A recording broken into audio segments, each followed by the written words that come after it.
In the summer of 1944, the war in the Pacific reached its most critical phase. Following a series of decisive victories in the Gilbert, Marshall, and Solomon Islands, American forces were drawing closer to the doorstep of the Japanese Empire. Their next target? The Mariana Islands, specifically Saipan, which held immense strategic value. Situated deep within Japan's inner defense perimeter, Saipan was seen by Tokyo as an impregnable fortress, a vital bulwark protecting the homeland. For the United States, capturing Saipan meant establishing a long-range air base from which the new B-29 Superfortress bombers could strike directly at Japanese cities. Furthermore, seizing Saipan would sever the empire's critical supply line between Japan and Southeast Asia, isolating Japanese forces entrenched in the southern battlefronts. Both sides clearly understood the island's vital importance and were prepared to pay a heavy price to control it.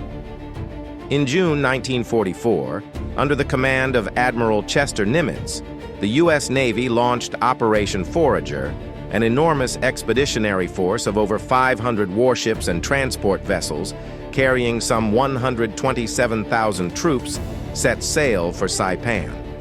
On the Japanese side, about 31,000 defenders of the 31st Army, led by Lieutenant General Yoshitsugu Saito, had fortified the island, ready to fight to the death. This was part of what Japan had declared as its absolute defense line, a final bastion they vowed to protect at all costs. The Bushido Code, to fight to the death without surrender, was instilled deeply into every soldier. Even Prime Minister Hideki Tojo made a public declaration: the Americans would never take Saipan. Amid that atmosphere, a tropical island once covered in lush greenery was about to become the stage for one of the bloodiest and most desperate battles of the Pacific, where paradise would be consumed by fire, steel, and agony, transforming into a true earthly hell in a matter of weeks. At dawn on June 15, 1944, just as the first light broke over the horizon, the western skies of Saipan erupted with the thunder of artillery and bombs. In the 2 days leading up to the assault, June 13th to 14th, the U.S. Navy had unleashed a brutal bombardment. 15 battleships and hundreds of aircraft rained over 165,000 shells down upon the island. Confident that the Japanese defenses had been crippled, American commanders prepared for a swift landing. But as waves of LVT amphibious vehicles packed with U.S. Marines surged toward the shore, they were met with a storm of resistance. Japanese artillery, hidden along coastal cliffs and pre-sighted using marker flags planted days in advance, opened fire with deadly precision. As the LVTs rocked in the surf, 75mm shells and mortar fire found their marks. Several landing craft burst into flames offshore. One shell slammed into the medical bay of a transport ship, instantly obliterating an entire medical crew. Bodies and debris littered the blood-stained sea. Yet, in the face of the deadly onslaught, the Marines clenched their jaws and pressed on.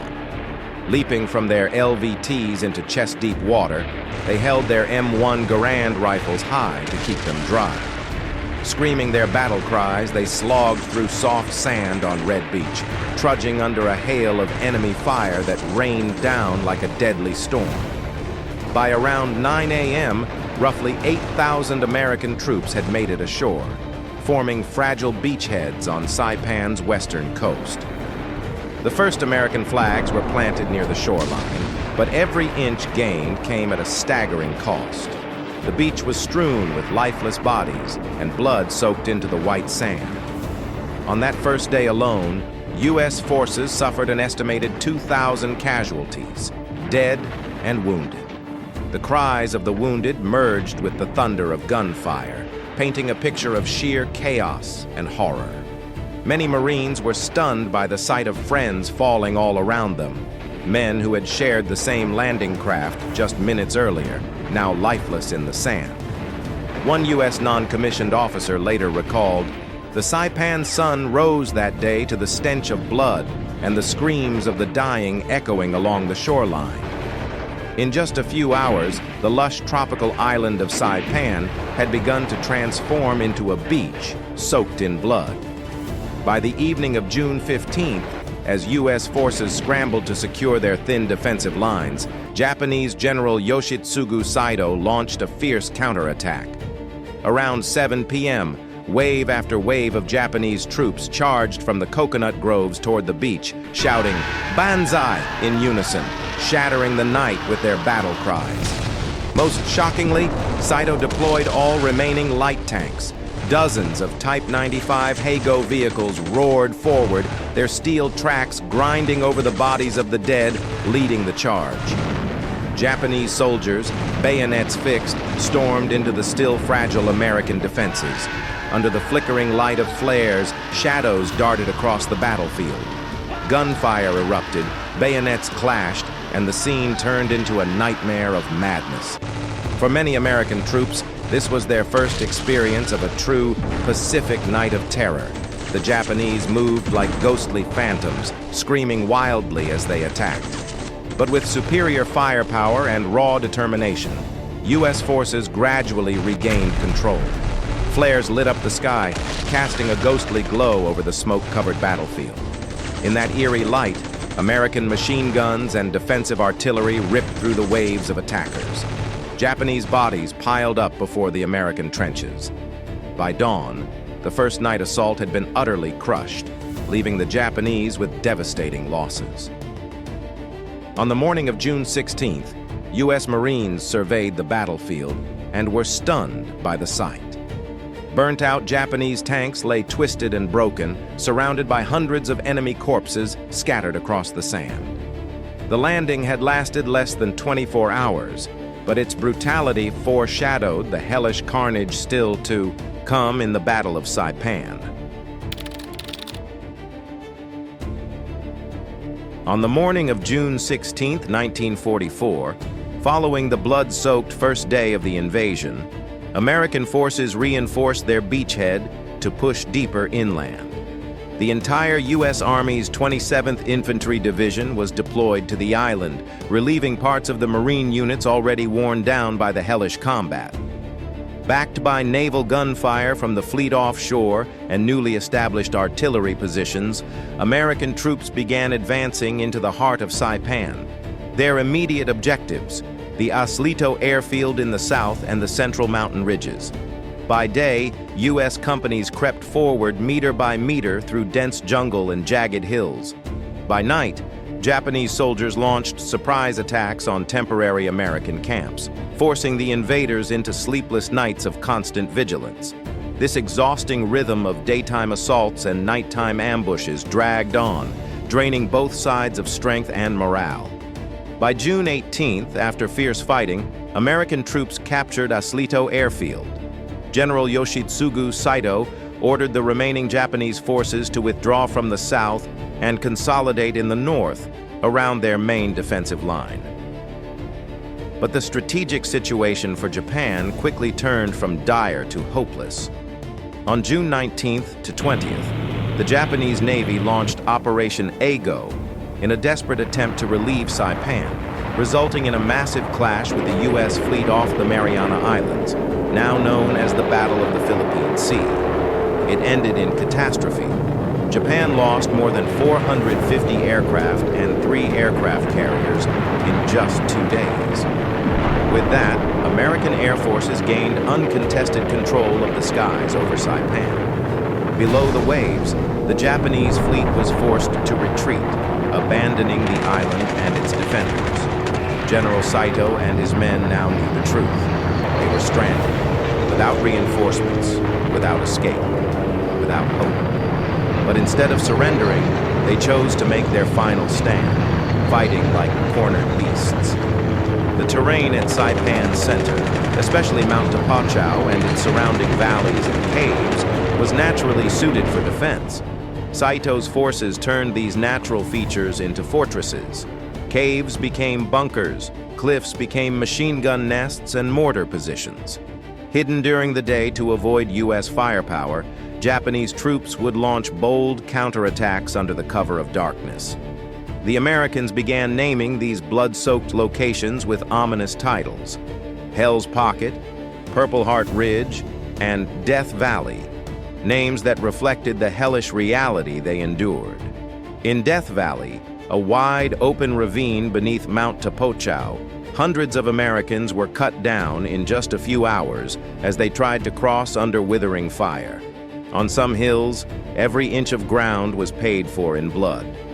Soldiers grimly dubbed them Purple Hills because so many Purple Hearts, awarded to the wounded and killed, were earned there.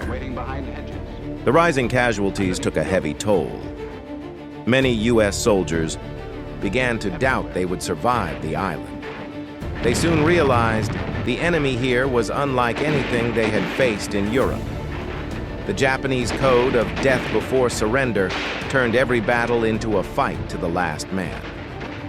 Daylight was hell, nighttime a nightmare, one American private said after witnessing his comrade stabbed to death in his own foxhole by a Japanese soldier who had crawled in under cover of darkness. The Japanese guerrilla tactics were highly effective. By day, they hid in caves and tunnels to avoid American artillery and bombing. By night, they crept silently through the jungle to assault American lines with grenades, bayonets, and sheer fury. This constant harassment stretched American nerves to the breaking point. Every shadow became a threat. Every rustle in the dark felt like death approaching. To counter these tactics, American forces implemented cave-clearing operations. Special units armed with flamethrowers would slowly advance into the caves, unleashing torrents of fire or sealing the entrances with explosives. On the surface, every inch of jungle, every rocky outcrop was contested. Progress was measured in feet, not miles. Infantry advanced with extreme caution alongside M4 Sherman tanks. Some days, they gained only a few hundred meters, only to lose it again to a desperate Japanese counterattack. Certain hills changed hands a dozen times in one day. The landscape was apocalyptic. Explosions shook the ground, leafless trees smoldered, the air reeked of death and gunpowder. For the final 2 weeks of June, the battle devolved into a grinding war of attrition. Eventually, through sheer weight of numbers and firepower, American troops gained control of central Saipan. In early July 1944, the Stars and Stripes was raised atop Mount Tapochau, the highest point on the island.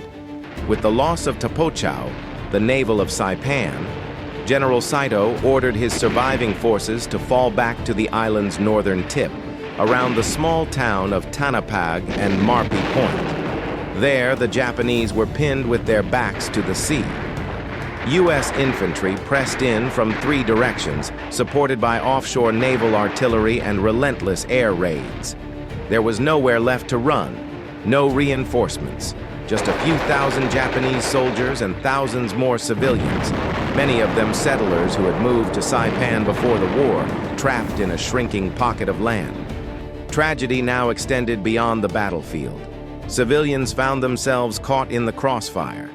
As U.S. forces swept through caves and villages, they struggled to tell who was an enemy combatant and who was an innocent bystander, especially since Japanese soldiers often forced civilians to act as decoys in ambushes.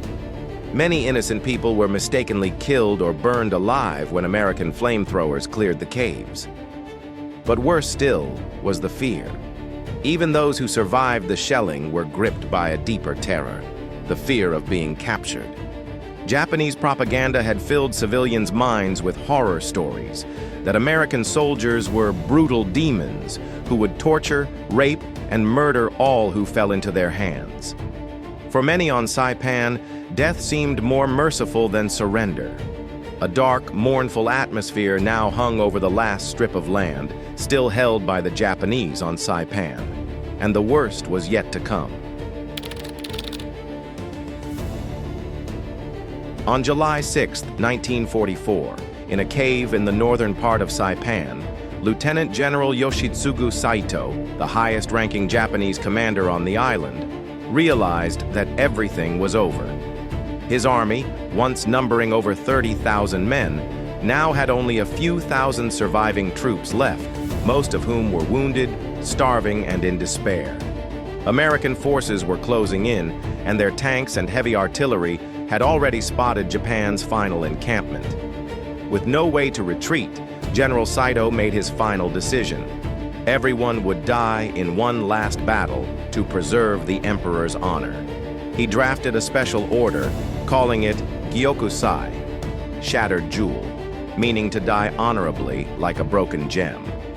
According to this, he ordered all remaining soldiers who could still hold weapons, about 3,000 men, to launch a suicide attack at dawn the next day, July 7th. He clearly stated, "Do not think of surviving. Each person must kill as many enemies as possible, then fall like cherry blossoms for the homeland." Even Japanese civilians were encouraged to participate. Men who could hold a knife or stick were to charge with the army. Women and children were to prepare to take their own lives if necessary. That fight to the death was described by Saito as being for the emperor and the homeland, and he declared he would commit suicide after leading his troops. On the night of July 6th, the remaining Japanese troops quietly gathered in the Tanapag Plain. Soldiers were covered in bandages. Many wounded had to use crutches or carry each other to the gathering point. The air was thick with the smell of death and desperate fanaticism. Officers shared sake and gave final words of encouragement to their men. Some units gathered and shouted, "Tenno Heika Banzai, long live the emperor," to raise morale. Many quickly wrote farewell letters to their families. In the dark, they sharpened bayonets, prepared grenades, and divided the little remaining ammunition for the final day.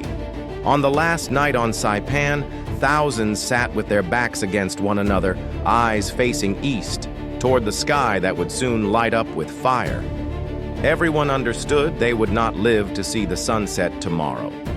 At around 4:45 a.m. on July 7, 1944, as night began to give way to the first light, the largest Banzai attack of the entire Pacific War began. Suddenly, thousands of voices shouted, "Banzai!" in unison, shattering the silence before dawn. Leading them were 200 Japanese officers in full military uniform, gripping samurai swords, simultaneously drawing their blades and charging to lead the suicide assault. Behind them was a surging human wave. Thousands of Japanese soldiers, many with white headbands, running forward, screaming, firing rifles, grenades flying toward American lines. Even wounded soldiers refused to stay behind. They tied grenades to their bodies, carried each other, and charged together to die with the enemy. It was a horrifying scene never before witnessed by American troops.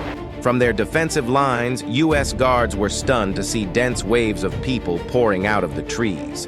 Like a stampede of cattle in a cowboy movie, except they just kept charging, knowing no fear. The crazed Banzai assault broke through America's outer defensive line. The Japanese attack hit precisely at the seam between two battalions of the 105th Infantry Regiment, 27th U.S. Army Division, a section that the night before still had a gap not yet filled. Japanese forces stormed through the hole and poured into the rear, causing chaos everywhere. American soldiers, just woken and not yet fed, had to fire back in a frenzy. Browning machine guns roared along the coastal line, cutting down groups of Japanese, but could not stop the human tide.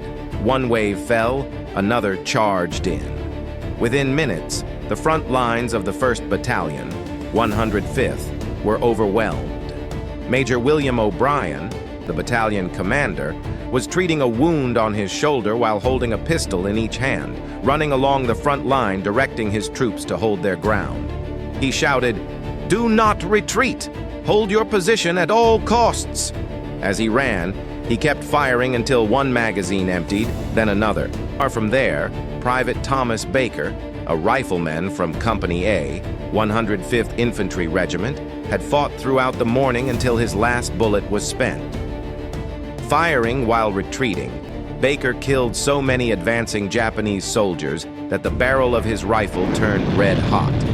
When his M1 Garand ran out of ammunition, he turned the rifle into a club and managed to knock down several more enemies. Severely wounded and exhausted, Baker was carried by his comrades in search of a medic. However, the sheer number of attacking Japanese made retreat difficult. Knowing he wouldn't survive and unwilling to burden others, Baker insisted on staying behind to hold off the enemy. Reluctantly, his comrades propped him against a tree, handed him a Colt 45 with 8 bullets left, and bid him farewell. Baker sat there, alone, calmly lighting a cigarette and squinting toward the approaching enemy horde. After the battle, when U.S. troops found his body, the pistol was empty, and 8 Japanese corpses lay at his feet. Every bullet had claimed a foe. At a field aid station of the 2nd Battalion, 105th Infantry, further to the rear, Captain Benjamin Lewis Salomon, a dentist-turned-field surgeon, was tending to the wounded when he spotted a Japanese soldier crawling into the tent through a fabric wall. Originally a dentist drafted into service, Salomon had volunteered to replace a fallen medic on the front line. He quickly pulled out his carbine and shot the intruder. Looking outside, he saw more Japanese troops approaching, ready to slaughter the helpless, injured Americans inside. Salomon immediately ordered the medics to evacuate the wounded while he manned a Browning .30 caliber light machine gun at the entrance, defending alone. He kept firing until the gun was empty, then switched to another, determined not to let the enemy pass. That afternoon, after repelling the Banzai attack, American troops found Salomon's body slumped over the gun, with over 70 wounds from bullets and bayonets. In front of him lay the bodies of 98 Japanese soldiers, proof of a fierce last stand that delayed the enemy to the very end. The frenzied fighting on the morning of July 7th lasted for hours. Japanese forces advanced nearly a kilometer from their starting point, overran the 105th Regiment's headquarters, and even attacked rear artillery positions. Some groups reached the beach where American field hospitals were set up and killed everyone they encountered. U.S. gunners from the 10th Marine Artillery Battalion were forced to lower their 105mm howitzers to fire directly at the onrushing suicide troops. When the enemy got too close, they destroyed their guns and retreated. Across the Western Front, scattered American resistance points were isolated into small clusters, fighting back desperately. Many U.S. units were overrun, and the few survivors swam out to sea, hoping to reach ships offshore. Not until the afternoon, after the Japanese attackers had sacrificed themselves to the last man, did American forces regroup and counterattack, clearing out the remaining pockets of resistance. By 6 p.m. on July 7th, all ground lost that morning was retaken. Tanapag Plain became a nightmare landscape. Japanese corpses lay everywhere, piled high, blood flowing in streams under the scorching tropical sun. The Americans counted about 4,300 Japanese killed in that morning's Banzai assault alone, the largest suicidal charge in the entire Pacific War. The Japanese force had been nearly annihilated in this final effort. On the American side, the cost was also high. The 105th Regiment alone suffered nearly 1,000 dead and wounded that chaotic morning. The 1st and 2nd Battalions were nearly wiped out, with over 75% casualties. Several other U.S. units also lost dozens of men. Yet thanks to the heroism of individuals like Major O'Brien, Private Baker, and Captain Salomon, the line held in its darkest hour. After the battle, O'Brien and Baker were posthumously awarded the Medal of Honor, the U.S. military's highest decoration, in recognition of their ultimate sacrifice. General Yoshitsugu Saito did not join the suicide attack that morning. True to his word, at around 10 a.m. on July 7, 1944, while the sounds of the Banzai assault still echoed from afar, Saito, dressed in a white ceremonial uniform, drew his samurai sword and committed seppuku in his command bunker, ending his life to follow his men. His final offering, the banzai charge for the emperor, had been brutally bloody, yet utterly futile. From that point on, organized Japanese resistance on Saipan ceased. The surviving Japanese soldiers splintered into small groups, fleeing into the jungles or hiding in caves to die of starvation, or to commit suicide in imitation of their commander. Some, like Captain Sakai Oba, led around 200 troops into the mountains and continued guerrilla resistance for months, refusing to surrender. But overall, the Battle of Saipan had effectively ended with the failed suicidal counterattack on July 7th. 2 days after the bloody banzai assault, on the morning of July 9, 1944, the U.S. military officially declared Saipan secured. The last gunshots had fallen silent. On a high ridge at the northern tip of the island, the American flag was raised in the early morning breeze, marking the official victory of the campaign. Exhausted after 25 days of relentless fighting, many American soldiers simply collapsed onto the ground, sighing in relief. They passed around cigarettes, shook hands with fellow survivors. The joy of being alive mingled with the sorrow of loss. Many young soldiers had red eyes as they thought of the friends who hadn't made it. One sergeant quietly took a small flag from his backpack, wrote on it, "Saipan, we were here," along with the names of fallen comrades, preparing to send it home. Yet the tragedy of Saipan was far from over. As U.S. troops planted the victory flag, they were confronted with an unspeakable horror. Hundreds of Japanese civilians, including women and children, committing mass suicide at the island's northern cliffs.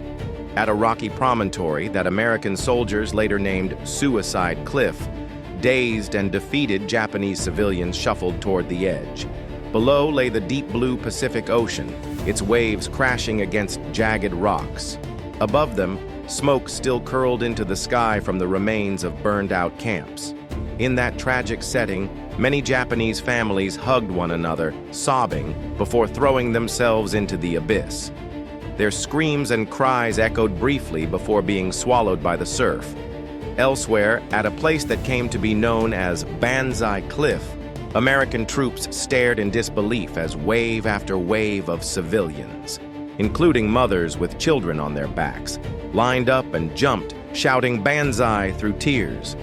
They would rather die than surrender, so deeply had they believed the Japanese government's propaganda.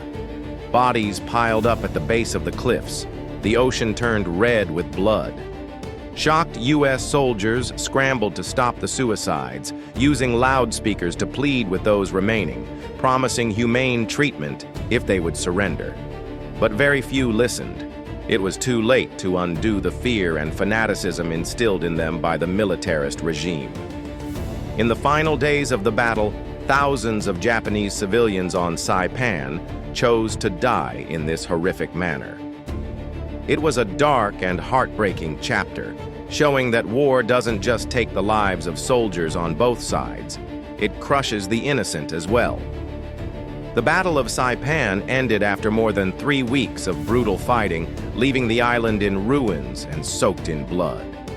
Final tallies showed that nearly 3,000 American troops were killed and more than 10,000 wounded, a steep price for a small island.